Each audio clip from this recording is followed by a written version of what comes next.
Ito ang Akatsuki. Kung fan ka ng Naruto, sigurado ako na isa sa pinaka-iconic na grupo na tumatak sa'yo ay ang Akatsuki. Sino ba naman ang makakalimot sa isa sa mga pinakamalalakas at notorious na ninjas na naging parte ng grupong ito? Kaya sa video na to, pag-uusapan natin ang ilan sa mga bagay na sigurado hindi mo pa alam tungkol sa Akatsuki. Paalala, may ilang detalye sa ating tatalakayin na nakabatay lamang sa konteksto ng anime at sa lohikal na interpretasyon ng kwento. Hindi lahat ng ito ay tuwirang ipinahayag bilang opisyal na impormasyon.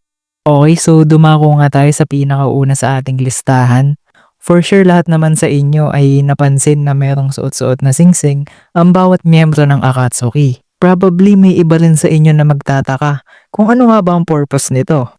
Well, konting recap muna para mas maunawaan natin. So, sa pamumuno nga ni Nagato ay binigyan niya ang kanyang mga miyembro ng kanyang-kanyang mga singsing. So, ang singsing nga na ito ay isang palatandaan na isa ka ng official member ng Akatsuki. Well, ang purpose nga nito ay ito ang nagsisilbing palatandaan nila kung saan nga ba ang magiging posisyon nila sa demonic statue. And also, makikita rin natin na ang statue ito ay mayroon ding nakaukit na symbol.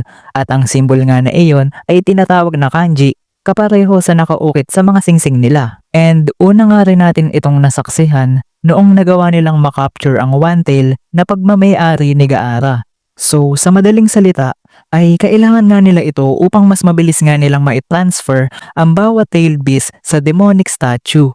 Well, hindi lang yan.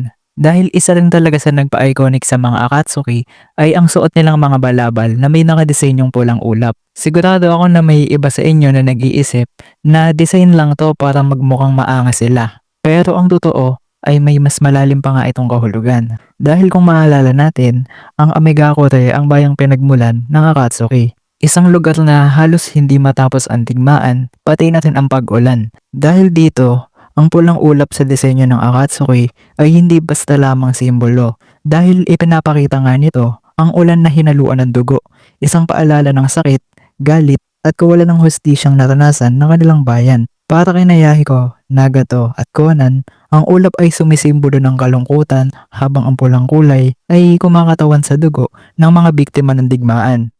Well, pag-usapan naman natin ngayon ang mga kaanyuan ng mga Akatsuki. Dahil may ibang mga fans na nagsasabi na ayon daw mismo sa mga unang concept ni Kishimoto ay plano niya nga daw na hindi gawing anyong tao ang karakter ng mga ito, kung saan magsisilbi nga dapat silang mga beast o halimaw na magiging banta sa mundo ng mga ninja.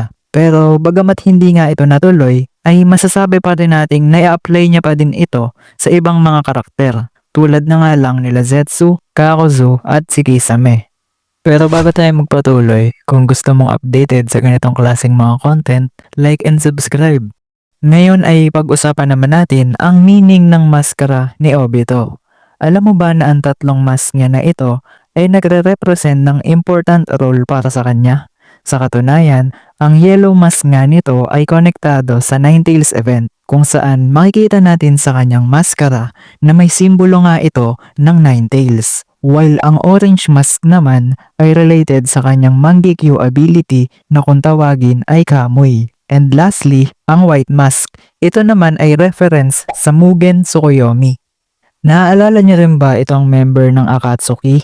Well, karamihan nga sa pangalan ng kanyang mga teknik ay galing lang din sa isang sikat na anime na Mobile Suit Gundam. Isang halimbawa na nga lang dito ay ang kanyang teknik na Earth Grudge Fear, isang teknik na inspired mula sa karakter na si MSN02 Zeong.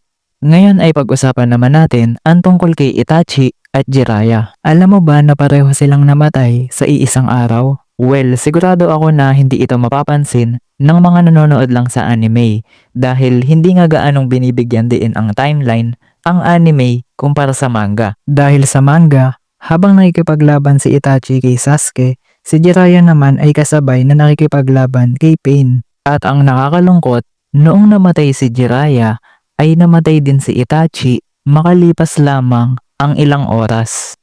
So dito na nga nagtatapos ang ating video. At gusto ko lang ulitin na ang iba sa ating mga nabanggit ay based lamang din sa aking na-research. Kaya naman kung may opinion kayo ay malaya nyo yan ma-comment below para mapag-usapan natin. Kaya naman kung na-enjoy mo ang video na to ay pindutin mo na ang subscribe at notification bell para naman lagi kang updated sa mga bago nating uploads. So kung gusto niyo din palang ma-shoutout ay mag-comment ka lang below para sa next upload natin ay masama kita sa susunod nating video. So yun lang, maraming salamat sa panonood and sana nag-enjoy kayo sa video na to.